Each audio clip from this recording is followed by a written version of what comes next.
जब मैंने Veratrum album का एक रुब्रिक है फेसिस स्वेलोज हिज ओन, जब ये अपलोड किया था तो इसका मेटाफोरिकल मीनिंग मैंने बताया था। स्वेलोज क्या होता है, फीसिस क्या होता है, और टोटल रुब्रिक का जो इम्पैक्ट है उसको हम कैसे अपने नॉर्मल पेशेंट जो बिल्कुल सामान्य होते हैं और किसी और बीमारी के लिए आते हैं उनमें इस रुब्रिक को हम कैसे प्रयोग में कर सकते हैं, इसका एक वीडियो मैंने अपलोड किया था। तो बहुत सारे लोगों ने उसकी काफ़ी तारीफ की और बहुत सारे लोगों ने उसको बड़ी शंका भरी निगाह से देखा, क्रिटिकल एटीट्यूड से देखा कि ये ऐसा कैसे हो सकता है, ऐसे तो नहीं कर रहे और मैं एक गलत ढंग से होम्योपैथी की व्याख्या कर रहा हूँ। तो उनमें से ही एक बड़े विद्वान होम्योपैथ हैं पाकिस्तान से, तो उन्होंने मेरे को बड़ा लंबा डिस्कशन किया था। तो मैं उसके बारे में आपको जो भी उससे वार्तालाप हुआ वो मैं यहाँ पढ़ के सुना रहा हूँ। हालांकि लोग इसमें इस किस्म के वार्तालाप में शायद इंटरेस्टेड ना हो, पर आपको जानना चाहिए कि लोग कैसे कैसे दुनिया में रिएक्ट करते हैं और कभी ना कभी हमारा बर्ताव भी वैसा ही होता है जबकि हमको पता भी नहीं होता। ये नहीं कि इसी वीडियो के कारण होगा आपका बर्ताव, पर दुनिया के अलग अलग क्षेत्रों में भी हम बिल्कुल ठीक इसी ढंग से व्यवहार करते हैं, चाहे हमारी प्रतिक्रिया थोड़ा सा माइल्ड हो या फिर बहुत लंबी हो। वो निर्भर करता है कि हमारे सामने परिस्थिति कैसी है। तो यहाँ जो वार्तालाप है उसको एक बहुत लंबा है, जैसे वीडियो के एंड में कमेंट्स होते हैं उसके फॉर्म में है। तो उन कमेंट्स को मैंने स्क्रीनशॉट लेकर बहुत छोटे छोटे मैसेजेस में पार्ट्स में ब्रेक कर लिया है ताकि स्क्रीन पर आप उसको पढ़ सको। क्योंकि ये सब अंग्रेजी में है इसलिए मैं इसका हिंदी ट्रांसलेशन भी आपको करके बताऊंगा, क्योंकि ये वीडियो मैं हिंदी में बनाता हूं तो ताकि हिंदी वाले लोग भी समझ सकें कि इन डॉक्टर साहब ने इस पर क्या प्रतिक्रिया दी है, क्या वो ठीक है या नहीं ठीक है। तो अब मैं इनका जो कमेंट्स हैं वहां से पढ़ना शुरू करता हूं, उसका हिंदी ट्रांसलेशन शुरू करता हूं। वो कहते हैं बहुत ही ज्यादा गलत व्याख्या की गई है। मतलब जो मैंने इस रुब्रिक की व्याख्या बताई है मेटाफोरिकल, वो इनके हिसाब से बहुत ही ज्यादा गलत व्याख्या है। जो रुब्रिक है फीसिस स्वेलोज हिज ओन, वो कहते असलियत में यह वास्तविक लक्षण रोगियों में पाया जाता है और इसका अन्य कोई अर्थ है ही नहीं। मतलब जैसा इसमें लिखा है कि वो अपनी इस स्टूल को स्वेलो करता है, सिर्फ यही इसका एक अर्थ है और कोई अर्थ नहीं है। पर ऐसा नहीं होता है। जितने भी शब्द रिपर्टरी में हैं, बल्कि मैं कहूं कि दुनिया में हैं, उनका एक अर्थ तो प्रत्यक्ष रूप से होता है जो हम दुनियादारी में इस्तेमाल करते हैं। जैसे मान लो स्टूल है तो हम समझते हैं शौच की बात कर रहा है, वोमिटिंग है माने उल्टी की बात कर रहा है, ईटिंग है माने खाने की बात कर रहा है, फूड है माने जो रोटी रोजी दाल रोटी सब्जी हम खाते हैं उसकी बात कर रहा है। ऐसे ये सब शब्द तो हम समझते हैं, पर इनके पीछे जो सूक्ष्मता है वो हमारा सबकॉन्शियस माइंड तो बड़े अच्छे से समझता है। क्योंकि जितने भी शब्द दुनिया में हैं किसी भी भाषा के, वो हमारी जबान से नहीं पैदा होते हैं, वो हमारी नाभि से पैदा होते हैं जहां साइलेंस होती है, और वो गॉड के द्वारा क्रिएट किए जाते हैं। तब वो ऊपर उठते हैं सुषुम्ना चैनल से और टंग्स पे आकर उनको जब उनमें साउंड दी जाती है यानी वो बोले जाते हैं, तब उन्हीं शब्दों को वैखरी कहा जाता है। और जब उनमें साउंड आ जाती है तब हम उन्हें समझते हैं। तो पर उनके पीछे छुपा हुआ जो सूक्ष्म भाव है वो हमारा सूक्ष्म माइंड, सटल माइंड, सब कॉन्शियस माइंड समझता है। तो जैसे अगर आपको कहा जाए फूड तो आप तुरंत समझ जाएंगे भोजन। अब भोजन माने ऐसी चीज जो खाई जाएगी और जिससे आपको ऊर्जा मिलेगी, उसको हम भोजन कहते हैं। जैसे फूड फॉर थॉट्स, तो और फूड हर इंसान के लिए अलग अलग होता है, हर जाति के लिए अलग होता है। जैसे कुत्ते कुछ और खाते हैं, शेर कुछ और खाते हैं, लोमड़ी कुछ और खाती है, मक्खियां कुछ और खाते हैं, इस किस्म गाय कुछ और खाती है, मनुष्य कुछ और खाते हैं। और मनुष्यों में भी अलग अलग देशों के लोग अलग अलग चीजें खाते हैं। तो इस लेकिन सबको फूड ही कहा जाता है कि उस इंसान के लिए फूड है, जानवर के लिए ये फूड है। तो वो फिर हम समझ जाते हैं कि किसकी बात कर रहे हैं ये। तो यानी वो हम क्या समझते हैं, वो शब्द का मेटाफोरिकल मीनिंग समझते हैं। तो इसलिए रिपर्टरी में जितने भी शब्द दिए गए हैं, जैसे स्टूल है, फीसिस है, वोमिटिंग है, कफ है, म्यूकस है, एक्सपेक्टोरेशन है, ब्लड है, मॉर्निंग है, इवनिंग है, फीवर है, हीट है, कोल्ड है, चिल है, फ्रोजन है, वो सब का सूक्ष्म मेटाफोरिकल अर्थ भी होता है। और होम्योपैथी की सही दवाई चुनने के लिए हमेशा हमें उस मेटाफोरिकल अर्थ को ही इस्तेमाल करना होगा, वरना हमारे दवाई का सिलेक्शन कभी भी ठीक नहीं हो सकता। पर ये बात सूक्ष्मता की है, इसलिए प्रायः आम लोगों को समझ नहीं आती है, क्योंकि होम्योपैथी में कभी भी इस तरह से भाषा का, रूब्रिकों का इस्तेमाल किया नहीं गया है। तो अभी हम लोग बहुत सफलतापूर्वक कर रहे हैं, और जब उसको हम समाज के सामने ला रहे हैं तो समाज में जाहिर है कि प्रतिक्रिया होगी, नई चीज के लिए प्रतिक्रिया होती है। जितनी भी खोजें हुई हैं उसके लिए एडवर्स प्रतिक्रिया होती है। जब हैनिमन साहब ने होम्योपैथी खोजी थी, उस समय भी बहुत तीव्र प्रतिक्रिया मेडिकल साइंस की तरफ से हुई थी, और उनको भी काफी संघर्ष का सामना करना पड़ा था, विरोध का सामना करना पड़ा था, जो आज तक जारी है। तो इसलिए इनका ये ऐसी रिएक्शन बड़ी स्वाभाविक है। तो मैं अभी इसी मैसेज को आगे पूरा पढ़ता हूं।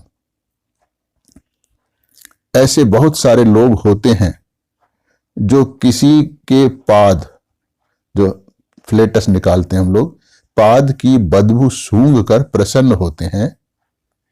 मैं समझता हूं कि आपका सामना ऐसे रोगियों से कभी भी हुआ नहीं है। ठीक इसी प्रकार से ऐसे अनेकों लोग हैं जो विष्ठा यानी लैट्रिन खाने की इच्छा रखते हैं। जब उन्हें दूसरों की विष्ठा नहीं मिलती तो वो लोग अपनी विष्ठा खाने लगते हैं। अब विष्ठा के बारे में विष्ठा सोच शब्द का प्रयोग नहीं किया जाता, जो मैं बता रहा हूं इसको, तो शब्द का रूब्रिक में नहीं प्रयोग किया जाता है। विष्ठा खाने की इच्छा, आदत वास्तव में मनुष्य की मानसिक अवस्था को दर्शाता है, ना कि एक प्रॉपर स्टूल को, लैट्रिन को। तो आगे भाई साहब लिखते हैं, कृपया कॉर्फोफेजिया शब्द के अर्थ का। अभी मेरा जवाब था डियर मतलब प्रिय, अगर आपको शब्दों के मेटाफोरिकल अर्थ समझ नहीं आते हैं तो ये आपकी अपनी समस्या है। क्या आपको ऐसा लग रहा है कि मुझको कॉप्रोफेजिया शब्द का सही अर्थ मालूम नहीं है? मैं इस शब्द के स्थूल अर्थ को भली भांति जानता हूं। तो वो आगे लिखते हैं, परंतु इस विवरण में मैं ऐसे रोगियों के विषय में बात कर रहा हूं जो बिल्कुल ही सामान्य व्यवहार वाले सामान्य व्यक्ति होते हैं और हमारे क्लिनिक पर किसी सामान्य सी बीमारी का इलाज करवाने के लिए आते रहते हैं, अर्थात जो मानसिक रोगी नहीं होते हैं। रिपर्टरी में माइंड सेक्शन में दिए गए लगभग सभी शब्दों का मतलब जो रूब्रिकों के रूप में दिए गए हैं, हम भारतीय होम्योपैथ के द्वारा सामान्य रोगियों की सामान्य बीमारियों के इलाज करने के लिए बहुत ही सफलतापूर्वक प्रयोग किया जा चुका है और हम कर रहे हैं अभी भी। तो आगे मैं बताता हूं इनको। तो अतः कृपया अपना दिमाग सूक्ष्मता को समझने के लिए खोलिए, तभी आप वास्तविक सूक्ष्मतम स्तर तक गहन होम्योपैथी को समझ सकते हैं। मुझे आशा है कि मेरी भर्त्सना करने की बजाय आप अपने दिमाग की वास्तविक सूक्ष्मतम गहन होम्योपैथी को समझने के लिए खोल देंगे। शुभकामनाएं। अब इन भाई साहब का फिर से जवाब आ जाता है। डॉक्टर, मैं DHMS, BHMS होने के साथ साथ क्लिनिकल साइकोलॉजी में भी ग्रेजुएट हूँ। यानी ये मुझे समझा रहे हैं कि भाई आप मुझको ऐसे ऑर्डिनरी आदमी मत समझो, मैं काफ़ी क्वालिफाइड बंदा हूँ, हर प्रकार की नॉलेज रखता हूँ, ये ऐसा इनका कहना है। अब जो लोग अपने आप को कुछ विशेष योग्यता प्राप्त व्यक्ति समझते हैं तो वो लोग तो कभी भी समझदार होते नहीं हैं, क्योंकि जो ज्ञान है इस ब्रह्मांड में वो तो असीमित है।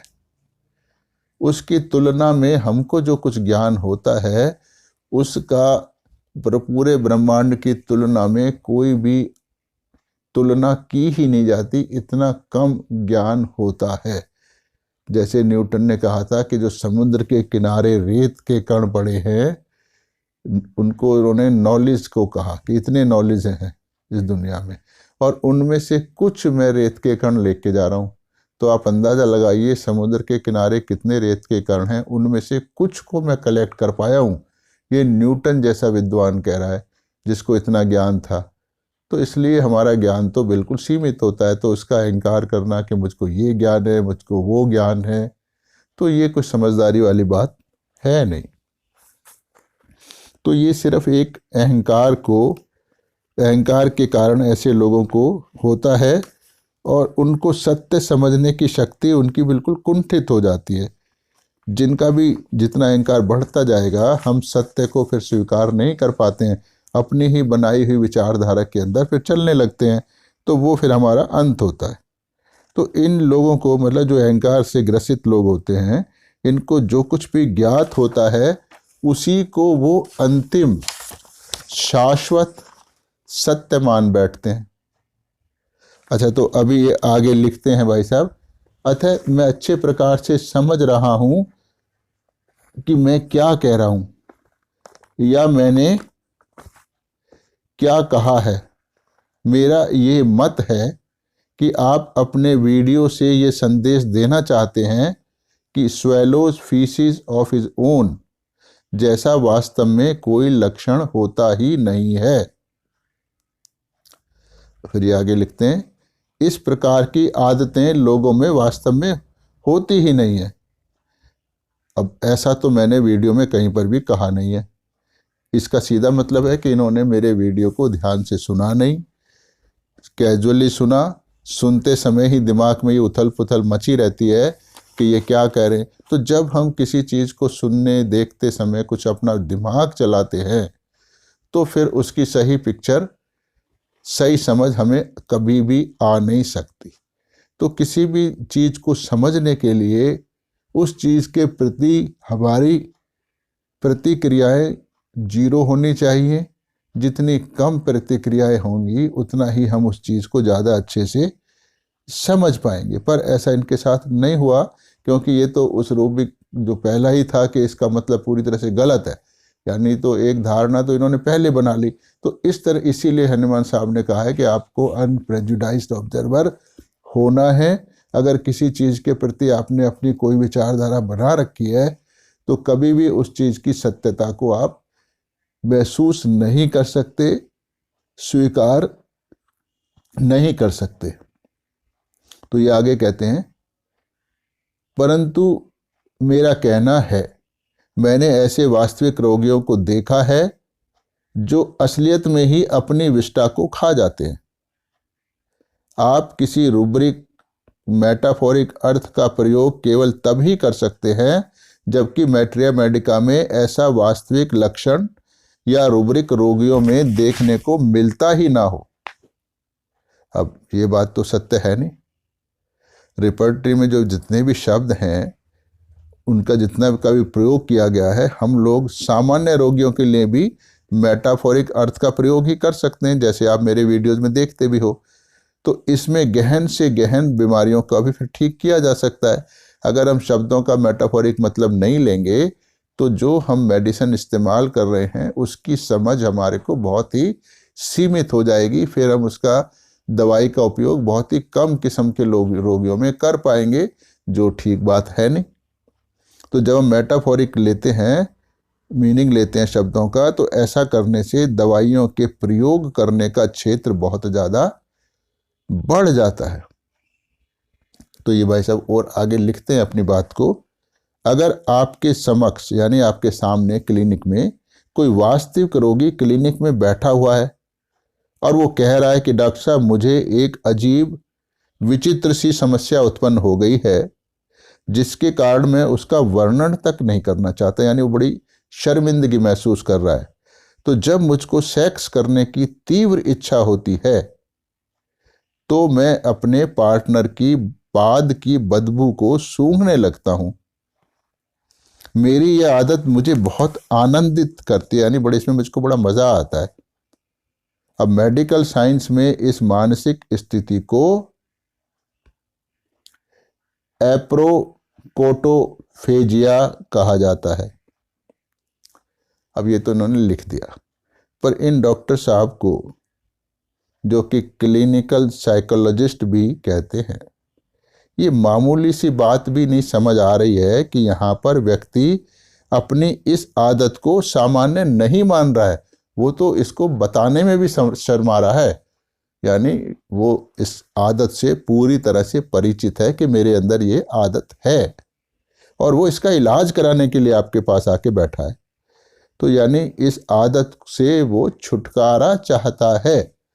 अब छुटकारा क्यों चाहता है ये उसको समझना होगा डॉक्टर को, जो इसका इलाज कर रहा है, कि वो इस आदत से परेशान है, ये आदत उसको तंग करती है, या उसको सामान्य नहीं लगती, या उसको अपने अंदर कोई भूत प्रेत लगता है, या आगे जाके ये आदत और गंदे आदतों में बदल जाएगी। उसके पीछे उसकी क्या सोच है जिसके कारण वो इस आदत का इलाज कराने के लिए आपके पास बैठा है। अगर कोई कहता है कि मुझको पाद सूंघने की आदत है, मुझको अच्छा लगता है, तो इसका मतलब है कि वो ऐसा ही कह रहा है कि जैसे मुझको जुकाम है या मुझको दस्त लगे हुए हैं, यानी वो अपनी समस्या लेके आया है आपके सामने जिसका इलाज आपको करना है। तो फिर हम पूछते हैं ना भाई, जब ये पाद आते हैं या जब आपको दस्त लगते हैं या आपको सर दर्द हो जाता है या आपको बुखार हो जाता है, तो फिर आप कैसे मैनेज करते हो, उसका कंसर्न पूछते हैं, अडेप्टेशन पूछते हैं कि भाई वो कैसे मैनेज करता है। तो उन जो वो बताता है तो उस रूब्रिक को लिया जाता है वो, क्योंकि उसके दिमाग में टॉप पर है, क्योंकि ये जो पाद वाली आदत है या ये बीमारी है ये मेरे साथ ऐसा कर रही है, तो उसको रूब्रिक लेते हैं, ना कि हम स्टूल और या जो भी बीमारी बता रहा है उसको लेते हैं। तो ये पाद सूंघने की जो आदत इसको लग रही है, ये एक बीमारी महसूस कर रहा है वो, तो इस बीमारी को नहीं लेंगे रूब्रिक, बल्कि इसके कारण जो उसके मन में विचार उठ रहे हैं असलियत में उन रूब्रिकों पे दवाई प्रिस्क्राइब की जाएगी। तो ये ऐसा हर केस में होता है, पर ये इन भाई साहब को समझ नहीं आ रहा, और अगर इसके लिटरल मीनिंग को हम ले लेंगे तो फिर हमारी दवाई कभी भी ठीक उस बीमारी को कर नहीं पाएगी। तो अब ये आगे क्या कह रहे हैं, जो मैंने लिखा है वो मैं आपको पढ़ देता हूँ, क्योंकि इसमें बार बार रेपिटेशन हो जाता है। तो इन डॉक्टर साहब को, जो कि क्लिनिकल साइकोलॉजिस्ट भी हैं, ये मामूली सी बात भी समझ नहीं आ रही है कि यहाँ पर व्यक्ति अपनी इस आदत को सामान्य नहीं मान रहा है। उसको अच्छे से समझ आ रहा है कि उसकी ये आदत उसके दिमाग की खराबी है और उस खराबी को ठीक करने के लिए ही वह डॉक्टर के पास इलाज के लिए आया है।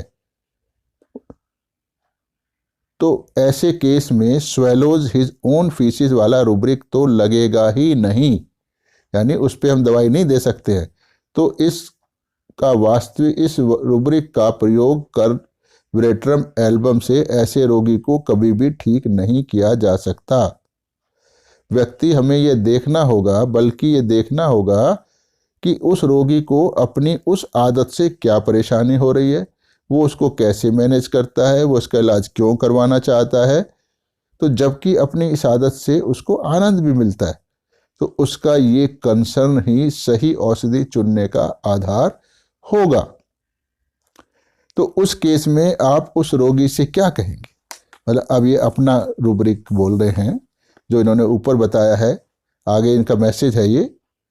उस केस में आप उस रोगी से क्या कहेंगे, यानी जो आपके सामने क्लिनिक में बैठा, नहीं नहीं नहीं, तुम्हें तो ऐसी कोई आदत नहीं है, असलियत में तुम कोई दिव्या स्वप्न वाली स्थिति में हो, ये कोई वास्तविकता नहीं है। पर ऐसा तो कोई भी डॉक्टर उस मरीज को नहीं कहता है। अगर मरीज बता रहा है कि मुझको ये आदत है, उसमें मज़ा आता है, तो आप कोई भी ये नहीं कहेगा कि तेरे को ये आदत नहीं है, बल्कि उसको पूछेगा भाई इस आदत से क्या दिक्कत है क्या नहीं है, तो अब उसका इलाज करेगा। तो वो फिर अभी डॉक्टर साहब कहते हैं जब आप उसको कहोगे तेरे को ये आदत नहीं है, तो फिर वो इसका विरोध करता है, नहीं नहीं डॉक्टर साहब, मैं अपनी इस गंदी आदत का आदी हो चुका हूँ, एडिक्शन हो चुका है, अर्थात अपनी इस आदत का एक सबसे वो गुलाम बन गया है और इस आदत से वो परेशान है, इसको छुड़वाना चाहता है, उसको छुड़वाना चाहता है, इसलिए वो अपने आपके पास इलाज करवाने आया है। रोगी की इसी मानसिकता के आधार पर उसके लिए सही औषधि का चुनाव करना होगा, तब सही होगा वो मरीज, ना कि विरेट्रम एल्बम देने से सही होगा। अब आगे लिखते हैं, जबकि rubric swallows his own feces एक ऑब्जर्वेटरी लक्षण है। इस लक्षण के रोगी को आपको बताएगा ही नहीं, या तो आप उस समय रोगी से स्वयं ही ऑब्जर्व करेंगे कि इसके अंदर ये लक्षण है, या उसके आसपास के जो लोग होते हैं, अटेंडेंट जिनको हम बोलते हैं, वो लोग इसकी आदत के विषय में बताएंगे। तब यह रोगी के लिए दवाई का चुनाव करने के लिए और भी जो रूब्रिक है उनके साथ फिर इसको मिलाया जाएगा, तब दवाई का सिलेक्शन होगा। खालिस इस एक रूब्रिक पर आप विरेट्रम एल्बम नहीं दे सकते हो। अब इनका जो अगला कहना है, जो संदेश है वो मैं पढ़ रहा हूँ। मैं क्या कहना चाहता हूँ कि जब एक वास्तविक रोगी एक वास्तविक लक्षण मतलब faeces swallows of his own के लिए आपको कंसल्ट करता है, तो इस परिस्थिति को ऑटोकॉप्रोफेजी कहते हैं। आप कुछ भी को कहने से क्या होता है, कहने से तो इलाज होता नहीं है। मतलब किसी भी स्थिति को कोई हमने नामकरण कर दिया कि भाई इसको ये कहते हैं, उसको वो कहते हैं, तो कर देने से उस स्थिति की जो वास्तविकता है वो हम नहीं जान सकते। जैसे हमारे पास रोगी आते हैं कि भाई मैं जो जाके कहा कि मेरी नाक बहती है, मेरे को जुकाम रहता है, तो डॉक्टर ने पर्ची पे लिख दिया राइनोरोरिया, या मेरे को खुजली होती है स्किन पे थोड़ा सा निशान है, तो रोगी डॉक्टर ने पर्चे पे लिख दिया डर्मेटाइटिस, तो मरीज को लगा देखो मेरा तो डायग्नोसिस हो गया, जबकि ये तो जो मरीज ने बताया है उसी ने अपनी लैंग्वेज में, मेडिकल लैंग्वेज में उसको लिख दिया, डायग्नोसिस तो हुआ नहीं है, तो जान तो पाई नहीं है कि हम ये खुजली किस तरह से हो रही है। तो इसीलिए इस किस्म के नाम देना, ऑटोकॉप्रोफेजी, ये आपस में वार्तालाप करने के लिए तो सही होता है, पर इससे यही नहीं पता लगता कि रोगी को असली समस्या है क्या, ये उसकी आदत कहाँ से आई है, क्यों वो इसको ठीक कराना चाहता है। तो नामकरण सिर्फ बातचीत के लिए होता है, ना कि वो उसकी वास्तविकता से आपको अवगत कराता है। अब ये आगे मैं इनका संदेश पढ़ता हूँ। असलियत में ये एक वास्तविक रूब्रिक है और जो कि अनेकों रोगियों में पाया जाता है। फिर आप ऐसा प्रभाव पैदा करने का प्रयास क्यों कर रहे हो कि ये कोई वास्तविक लक्षण है ही नहीं। इस प्रकार के लक्षण को वास्तव में कोई भी रोगी पसंद नहीं करता है।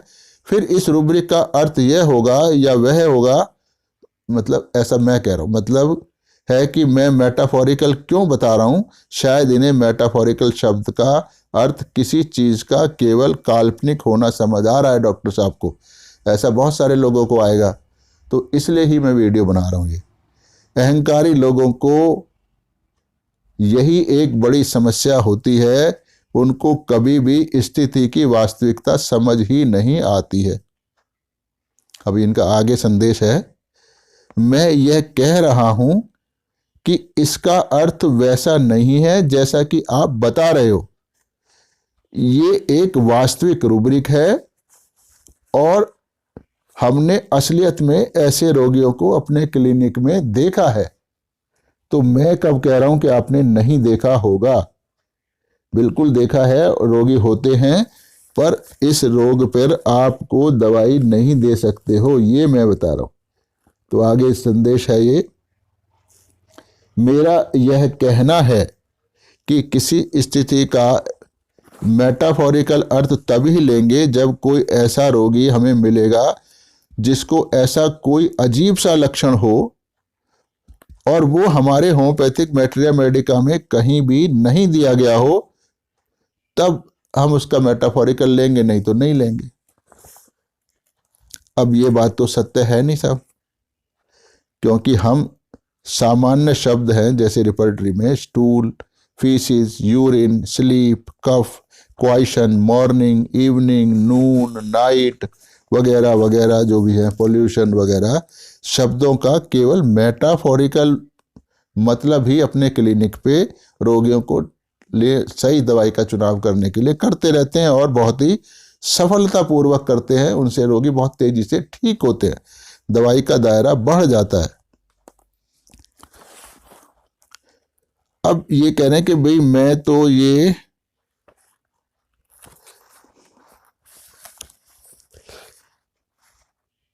परंतु आपको हर हालत में रोगी का इलाज करना ही होता है। उस अवस्था में अब इस किस्म की व्याख्या करके ऐसे रूब्रिक बनाकर दवाई का चुनाव कर सकते हो जो मैटेरिया मेडिका में दिए हुए नहीं है। केवल उसी हालत में आप मेटाफोरिकल अर्थ लगा सकते हो, इसकी तो इजाजत है। लेकिन मैं यह नहीं समझ पा रहा हूं कि आप नाक को गर्दन के पीछे से हाथ घुमाकर क्यों पकड़ना चाहते हो, जबकि आप अपने सामने से सीधे ही अपनी नाक पकड़ सकते हो। ये एक बिल्कुल सीधा साधा वास्तविक रूब्रिक है। हम भी कह रहे हैं रूब्रिक है, पर इसके आधार पर विरेट्रम एल्बम आप नहीं दे सकते हो जैसा उसमें लिखा गया है। ये मैं कह रहा हूं, ये इनको नहीं समझ आ रहा है। आगे लिखते हैं ये, परंतु जब एक वास्तविक रोगी एक वास्तविक समस्या को लेकर आपके सामने इलाज करवाने के लिए आ रहा है, तो एक वास्तविक रूब्रिक का मेटाफोरिक अर्थ लेने की क्या आवश्यकता है? अब डॉक्टर साहब का दिमाग ये अड़ियल दिमाग है, और अड़ियल दिमाग कुछ सीखता नहीं है। तो मैं इसको आगे जवाब भेजता हूं। प्रिय, आपके पास कोई भी शैक्षणिक योग्यता हो, कोई भी डिग्री हो और या कोई अन्य योग्यता हो, पर मैं आपकी इस सोच से बिल्कुल भी सहमत नहीं हूं। अब कोई भी डिग्री अगर कोई ले लेता है तो उससे उसकी अकल तो बढ़ती नहीं है। तो कोई भी डिग्री से जैसे विजडम नहीं बढ़ती, इंटेलिजेंस नहीं बढ़ती। जो इंटेलिजेंस और विजडम होती है हमारे पास, वो तो पैदाइशी होती है। जैसे आपके सामने उदाहरण है, यानी डिग्रियों का आपकी सफलता से कोई भी लेना देना होता नहीं है। जैसे अगर आप समझें,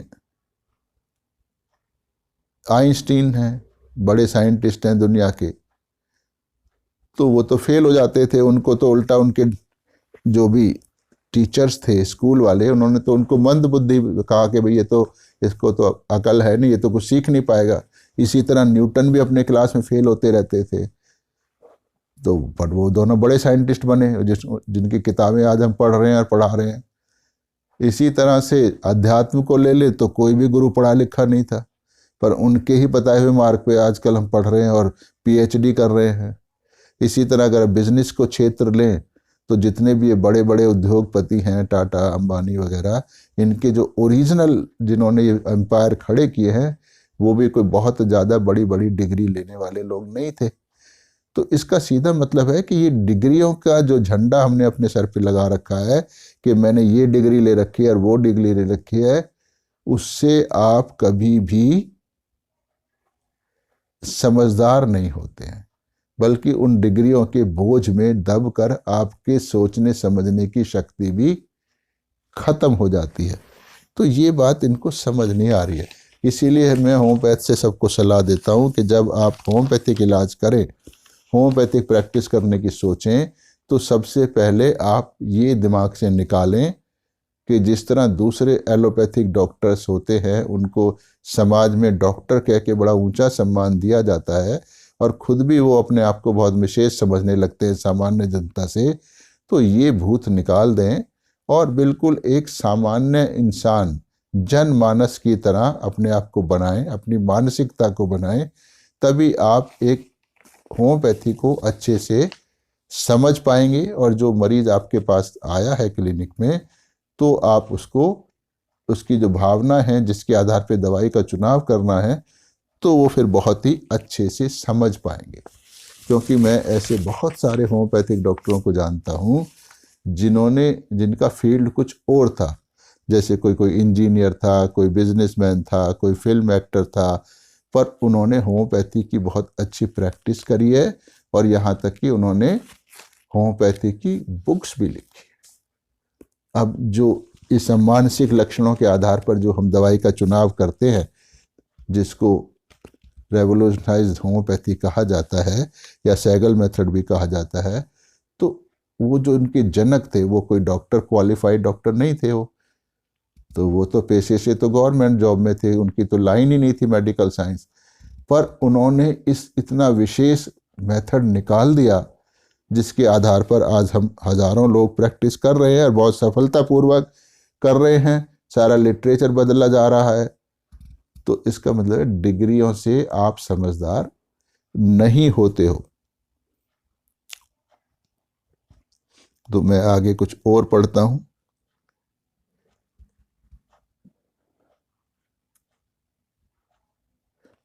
तो लेकिन अगर हम इस रूब्रिक का या कोई भी और किसी भी रूब्रिक का प्रयोग स्थूल रूप में करेंगे, मतलब स्थूल का मतलब होता है जैसा रिपोर्टरी में दिया गया है, तो निश्चय ही रोगी ठीक नहीं होगा, चाहे रोगी को औषधि कितनी भी मात्रा में दी जाए, किसी भी पोटेंसी में दी जाए और कितनी ही बार क्यों ना दे दी जाए। आप रिपीट करते रहो, किसी चीज़ से कोई फर्क पड़ेगा नहीं, रोगी आपका ठीक होगा नहीं।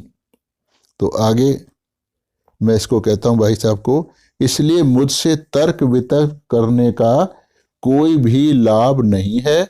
अगर आप वास्तव में सही होम्योपैथी को सीखना चाहते हैं तो आपको रिपर्टरी में दिए गए सभी रूब्रिकों को उनके मेटाफोरिकल रूप में ही प्रयोग में लाना होगा। अब मुझे आशा है कि मेरा यह जवाब आपको असली वास्तविक होम्योपैथी सीखने के लिए प्रेरित करेगा।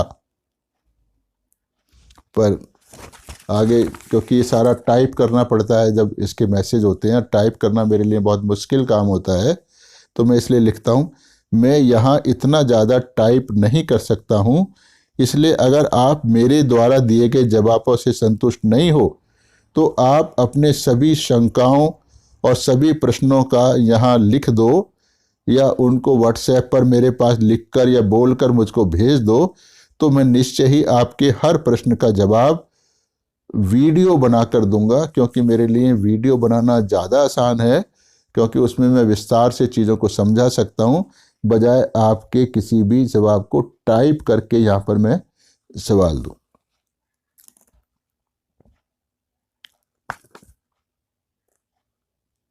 अब फिर इनका जवाब आता है, आप रोगियों के रूब्रिकों को वैसा अर्थ लेंगे जैसा कि रिपोर्टरी में लिखा गया है तो आप कभी भी रोगियों को ठीक नहीं कर पाएंगे। फिर इनका जवाब आ जाता है, जी आपने कहा है कि इस प्रकार के रोगियों का इलाज रूब्रिकों के रिपोर्टरी में दिए गए स्थूल रूप में करेंगे तो आप कभी भी रोगी को सही नहीं कर पाएंगे। मैं आपकी इस बात से आंशिक रूप से सहमत हूँ। हाँ, इस प्रकार के वास्तविक केस में मैं यह वाला रूब्रिक भी लेता हूँ और इसके साथ ही साथ रोगी के अन्य लक्षण भी लेता हूँ। रोगी का इलाज करना एक अलग बात है, परंतु आप ये नहीं कह सकते कि इस प्रकार के रोगी नहीं होते हैं, जबकि ऐसा मैंने कहीं कहा नहीं है। और इस रूब्रिक का वो अर्थ नहीं है जैसा कि रिपर्टरी में दिया गया है, जबकि मैंने ऐसा कहा ही नहीं कि ये एक प्रेजुडाइज्ड माइंड का जीता जागता उदाहरण है। मतलब जो भी ये कह रहे हैं भाई साहब, तो आगे भी संदेश हैं इनके। वो क्या है,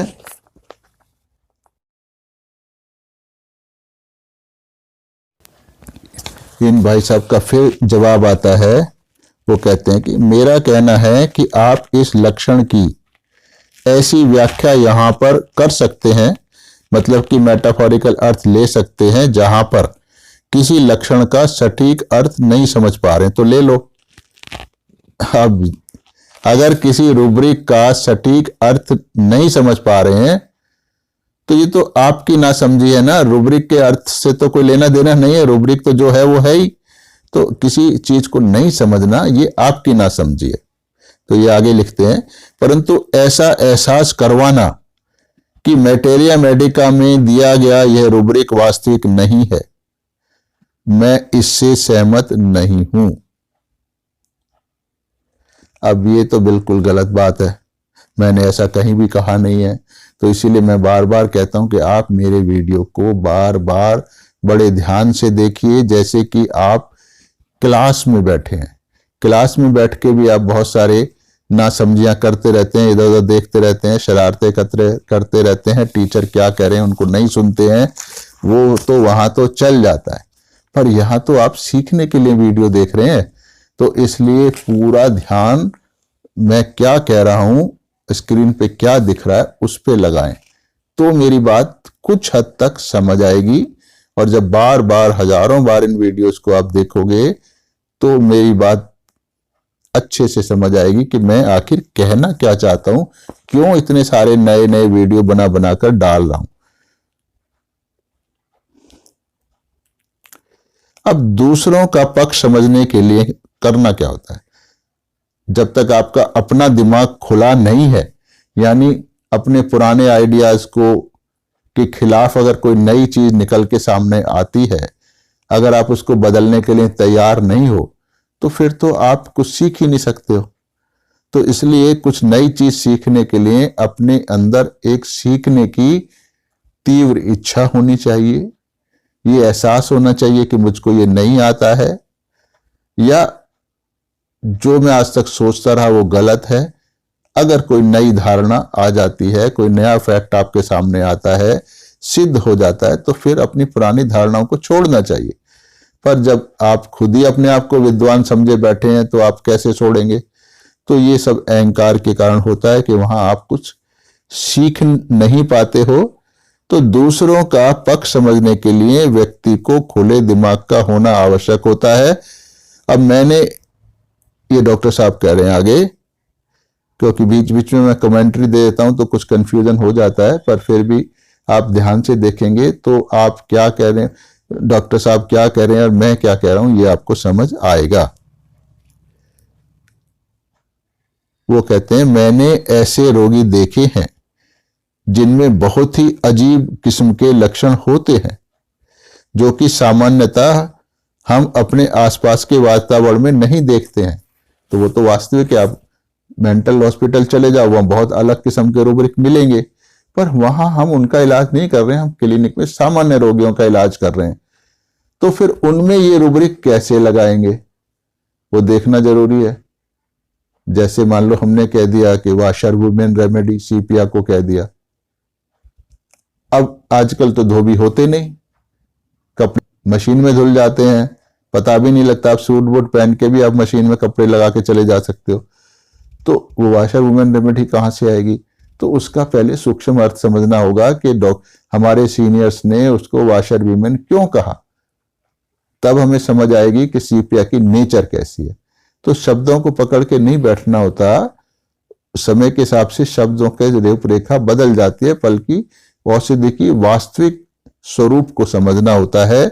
चाहे फिर उसके लिए हम कोई भी शब्द यूज करें, कोई भाषा यूज करें या ना करें, सिर्फ देख के समझ जाएं तो वो ज्यादा अच्छा तरीका होता है। उससे आपकी दवाई के बारे में गहनता बढ़ जाती है, और तब फिर आप रोगी को देखते ही समझ जाते हो कि ये फलानी दवाई का रोगी है। फिर अब इनका जवाब आता है, भाई मेरा व्हाट्सएप नंबर यहां दिया गया है। इन्होंने अपना व्हाट्सएप नंबर दिया है और मैं भी ज्यादा लंबी पोस्ट टाइप नहीं कर सकता हूं, लेकिन अगर आप अपना संदेश मेरे व्हाट्सएप नंबर पर भेज दोगे तो मैं अपना मत स्पष्ट करने के लिए अपनी आवाज में बहुत सारे उदाहरणों के साथ रिकॉर्ड करके आपके पास भेज दूंगा। तो भाई साहब आखिर तक ये अपनी बात पर अड़े रहे। अब अगर मैंने ऊपर कहा कि मैं टाइप नहीं कर सकता हूं इतना सारा, तो इन्होंने भी सेम वही डायलॉग मारा है। तो अब बहुत सारे होम्योपैथिक डॉक्टर मुझसे पूछते हैं कि भाई कैसे पता लगे सामने वाले में ईगो है। तो ईगो का तो एक लक्षण है कि वो झुकना नहीं चाहता। तो अगर वो आपको आपके लेवल का ही दिखाना चाहता है या आपसे ऊपर का दिखाना चाहता है, तो अगर आपने कहा भाई हमारे घर में तो देखो जी रोज ही 5-10 किलो फ्रूट आ ही जाते हैं, हमेशा पड़े ही रहते हैं, हम तो ड्राई फ्रूट ही खाते हैं, हम तो हर खाना देसी घी में ही बनाते हैं। अब सामने वाले ने चाहे देसी घी ना देखा हो, पर वो तो कहता है जी हमारे घर में तो क्या टिन के टिन आते हैं देसी घी के। तो वो ये समझ रहा होता है, मतलब उसको ऐसा लग रहा होता है कि अगर आप देसी घी की बात कर रहे हैं तो उसको चिढ़ा रहे हैं, उसको नीचा दिखा रहे हैं। अगर उसने ऐसा नहीं कहा तो वो नीचा पड़ जाएगा आपसे। तो ये अहंकार का लक्षण है और अहंकार के कारण ही हमेशा इंफीरियरिटी कॉम्प्लेक्स आता है। तो ये इंफीरियरिटी कॉम्प्लेक्स और सुपीरियरिटी कॉम्प्लेक्स दोनों एक ही चीज है। तो जो इंसान इंफीरियरिटी महसूस करेगा वही इंसान आगे सुपीरियरिटी भी महसूस करेगा। तो ये आखिर तक भाई साहब अड़े रहे, इन्हें कुछ समझ आया नहीं। चलो इस वीडियो को हम यहाँ कर रहे हैं।